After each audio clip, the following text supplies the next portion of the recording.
Hi friends, ನಾವಿವತ್ತು ಮೊಟ್ಟೆ ಕೋಳಿ ಸಾಂಬಾರು ಮಾಡ್ತಾಯಿದ್ದೀವಿ.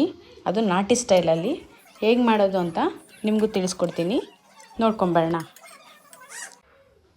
ಮೊದಲಿಗೆ ಒಂದು ಜಾರ್ ತೊಗೊಂಡು ಅದಕ್ಕೆ ಈರುಳ್ಳಿ, ಶುಂಠಿ, ಬೆಳ್ಳುಳ್ಳಿ,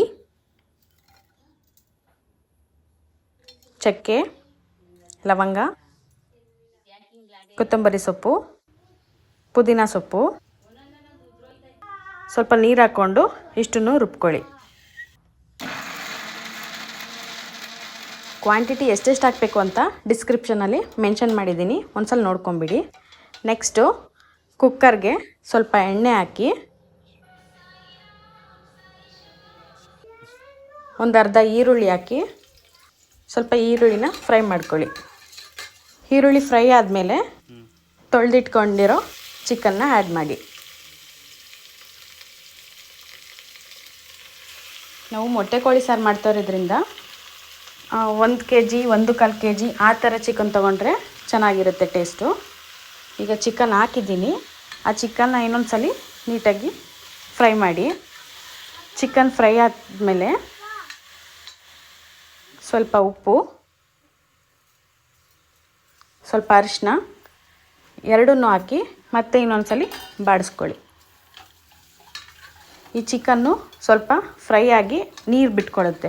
ಆ ನೀರು ಬಿಟ್ಕೊಂಡು ಆ ನೀರು ಸುಂಡೋವರೆಗೂ ಬಿಡಬೇಕು. ಸ್ವಲ್ಪ ಸುಣ್ತಿದೆ ಅಂದಾಗ ನಾನು ಗ್ರೀನ್ ಮಸಾಲೆ ಮಾಡ್ಕೊಂಡಿದ್ನಲ್ಲ, ಆ ಮಸಾಲೆನ ಹಾಕಿ ಸ್ವಲ್ಪ ಇನ್ನೊಂದು ಸಲ ನೀಟಾಗಿ ಮಿಕ್ಸ್ ಮಾಡಿ. ಮತ್ತು ಒಗ್ಗರಣೆಗೆ ಎಣ್ಣೆ ಹಾಕಬೇಕಾದ್ರೆ ಸ್ವಲ್ಪ ಮಾತ್ರ ಹಾಕಿ, ಯಾಕೆಂದರೆ ಈ ಕೋಳಿನೂ ಆಲ್ಮೋಸ್ಟು ಎಣ್ಣೆ ಬಿಟ್ಕೊಳ್ಳುತ್ತೆ. ಅದೇನೆ ನೀವು ಜಾಸ್ತಿ ಹಾಕ್ಬಿಟ್ರೆ ಲಾಸ್ಟಲ್ಲಿ ಬರೀ ಸಾಂಬಾರೆಲ್ಲ ಎಣ್ಣೆ ಥರನೇ ಆಗಿಬಿಡುತ್ತೆ. ಇವಾಗ ಇನ್ನೊಂದು ಮಸಾಲೆ ರುಬ್ಕೊಳ್ಳೋಣ.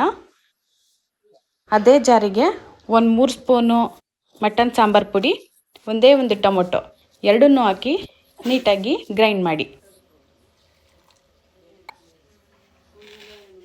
ಆ ಗ್ರೈಂಡ್ ಮಾಡಿದ ಪೇಸ್ಟನ್ನು ಮತ್ತೆ ನಾವು ಆ ಚಿಕನ್ ಸಾಂಬಾರಿಗೆ ಹಾಕಬೇಕು. ಈ ಮಟನ್ ಸಾಂಬಾರು ಪುಡಿನ ಮನೇಲೇ ಮಾಡಿರೋದು. ನಿಮಗೂ ಹೇಗೆ ಮಾಡೋದು ಅಂತ ಬೇಕಿದ್ದರೆ ಕಮೆಂಟ್ ಮಾಡಿ, ನಾನು ನೆಕ್ಸ್ಟ್ ವೀಡಿಯೋದಲ್ಲಿ ಅಪ್ಲೋಡ್ ಮಾಡ್ತೀನಿ. ಈಗ ನೀಟಾಗಿ ಮಿಕ್ಸ್ ಮಾಡಿ ನಿಮಗೆ ಎಷ್ಟು ನೀರು ಬೇಕೋ ಅಷ್ಟನ್ನು ಹಾಕಬೇಕು. ಇವಾಗ ಮತ್ತು ಮೊಟ್ಟೆ ಕೋಳಿ ಸಾಂಬಾರು ಜೊತೆಗೆ ನಾವು ಯಾವುದ್ರಲ್ಲಿ ಬೇಕಾದ್ರೂ ತಿನ್ಬೋದು, ಅಷ್ಟು ಚೆನ್ನಾಗಿರುತ್ತೆ. ಮುದ್ದೆ ಇದರಲ್ಲಿ ತಿನ್ಬೋದು, ರೈಸ್ ತಿನ್ಬೋದು, ಮತ್ತು ಚಪಾತಿ ತಿನ್ಬೋದು, ಒತ್ತು ಶಾವಿಗೆ ಮಾಡ್ಬೋದು, ಮತ್ತು ನೀರು ದೋಸೆ ಮಾಡ್ಬೋದು, ಇಡ್ಲಿ ಮಾಡ್ಬೋದು, ಏನು ಬೇಕಾದರೂ ಯಾವುದಕ್ಕೆ ಬೇಕಾದರೂ ಕಾಂಬಿನೇಷನ್ ಚೆನ್ನಾಗಿರುತ್ತೆ. ಇವಾಗ ನೀರು ಹಾಕಿದ್ಮೇಲೆ ಮತ್ತೆ ಒಂದು 3-4 ವಿಷಲ್ ಕೂಗಿಸ್ಕೋಬೇಕು. ಆ ವಿಷಲ್ ಕೂಗೋ ಅಷ್ಟರಲ್ಲಿ ನಾವು ಇನ್ನೊಂದು ಮಸಾಲೆ ರುಬ್ಕೋಬೇಕು. ಅದಕ್ಕೆ ಫಸ್ಟು ಸ್ವಲ್ಪ ತೆಂಗಿನಕಾಯಿ, ಸ್ವಲ್ಪ ಕಡಲೆ, ಸ್ವಲ್ಪ ಗಸಗಸೆ, ಈ ಮೂರನ್ನು ಹಾಕಿ ಸ್ವಲ್ಪ ನೀರು ಹಾಕಿ ರುಬ್ಕೊಳ್ಳಿ. ಮೊಟ್ಟೆ ಕೋಳಿ ಸಾರಿಗೆ ಮೇನು ಕಾಯಿನ ನುಣ್ಣಗೆ ರುಬ್ಕೊಂಡು ಹಾಕಿದ್ರೇ ಟೇಸ್ಟ್ ಚೆನ್ನಾಗಿ ಕೊಡೋದು. ಇವಾಗ ಬೆಂದಿದೆ. ಈಗ ನೋಡಿ ಮೇಲೆ ಎಣ್ಣೆ ಹೆಂಗೆ ಬಿಟ್ಕೊಂಡಿದೆ. ಅದಕ್ಕೆ ಸ್ವಲ್ಪ ಎಣ್ಣೆ ಹಾಕಿದ್ರೆ ಇಷ್ಟಿರುತ್ತೆ. ನೀವು ಜಾಸ್ತಿ ಹಾಕ್ಬಿಟ್ರೆ ಇನ್ನೂ ಎಣ್ಣೆ ಥರ ಆಗಿಬಿಡುತ್ತೆ. ಇವಾಗ ಈ ಸಾಂಬಾರಿಗೆ ಬೆಂದಿದೆಯಾ ಇಲ್ವಾ ಅಂತ ಒಂದ್ಸಲ ಚೆಕ್ ಮಾಡ್ಕೊಂಬಿಡೋಣ. ಸ್ವಲ್ಪ ಬೆಂದಿತ್ತು, ಅದಕ್ಕೋಸ್ಕರ ನಾನು ಮತ್ತೆ ಈ ರುಬ್ಕೊಂಡಿರೋ ಕಾಯಿನ ಹಾಕ್ತಿದ್ದೀನಿ. ಅದು ಹಾಕ್ಬಿಟ್ಟು ಮತ್ತೆ ನೀಟಾಗಿ ಮಿಕ್ಸ್ ಮಾಡಿ, ನಮ್ಗೆ ಎಷ್ಟು ತೆಳ್ಳಗೆ ಬೇಕು ಎಷ್ಟು ಗಟ್ಟಿಗೆ ಬೇಕು ನೋಡಿಕೊಂಡು ನಾವು ನೀರು ಹಾಕ್ಕೋಬೇಕು. ಮತ್ತೆ ಈಗ ನಂಗೆ ಇನ್ನೊಂದು ಸ್ವಲ್ಪ ನೀರು ತೆಳ್ಳಗೆ ಬೇಕು ಅನ್ನಿಸ್ತು, ನಾನು ನೀರನ್ನ ಆ್ಯಡ್ ಮಾಡ್ಕೊತಾ ಇದ್ದೀನಿ. ಮತ್ತು ಮೊಟ್ಟೆ ಮತ್ತು ಇದೆಲ್ಲ ಕೊಟ್ಟಿರ್ತಾರಲ್ಲ ಅದನ್ನು ಹಾಕ್ಬಿಟ್ಟು ಮತ್ತು ನಾನು ಇನ್ನೊಂದು 3-4 ಕೂಗಿಸ್ಕೊತಾ ಇದ್ದೀನಿ. ಏಕೆಂದರೆ ಚಿಕನ್ ಬೆಂದಿರಲಿಲ್ಲ, ಅದಕ್ಕೆ ಕೂಗಿಸ್ಕೊತಾ ಇದ್ದೀನಿ. ಇಷ್ಟೇ ನೋಡಿ ಮೊಟ್ಟೆ ಕೋಳಿ ಸಾಂಬಾರು. ತುಂಬ ಈಸಿ, ಚೆನ್ನಾಗೂ ಇರುತ್ತೆ, ಎಲ್ಲದಕ್ಕೂ ಪರ್ಫೆಕ್ಟಾಗಿ ಕಾಂಬಿನೇಷನ್ ಆಗಿರುತ್ತೆ.